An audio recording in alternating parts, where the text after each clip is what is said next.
চিকিৎসক সংকটে পড়েছে হবিগঞ্জ 250 শয্যা জেলা সদর হাসপাতাল।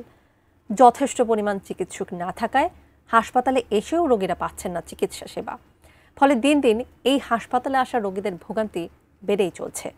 বিস্তারিত জানিয়েছেন হবিগঞ্জ প্রতিনিধি আলামিন খান।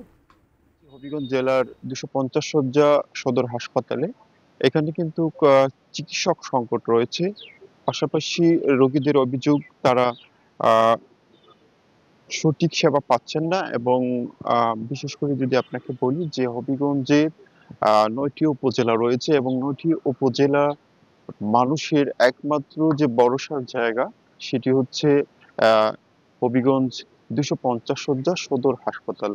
এই হাসপাতালে রোগীরা এসে প্রতিদিন তারা কিন্তু ভোগান্তিতে পড়তে হচ্ছে। একদিকে যেমন চিকিৎসক সংকট, অন্যদিকে ওষুধের সংকট, বিভিন্ন সংকট, যেটি পর্যাপ্ত পরিমাণ ওষুধ নেই বা সারাদিন রোগীরা বসে থেকেও ওষুধ পাচ্ছেন না। বিশেষ করে বেড নেই।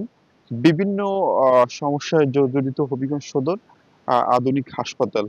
আমরা কথা বলেছিলাম এখানে তত্ত্বাবধায়ক যিনি, ওনার সাথে উনি জানিয়েছেন যে চিকিৎসক সংকটের যে বিষয়টি তিনি কিন্তু ঊর্ধ্বতন কর্মকর্তাদের সাথে কথা বলেছেন, সেটি অতি দ্রুতই সেটি সমাধান হবে বলে তিনি মনে করছেন। বা অনেক রোগীরা আসেন তাদের যে আহ, তারা কিন্তু সরকারি সেবার জন্য আসেন, এসে কিন্তু তারা নানান ভোগান্তিতে পড়তে হয়।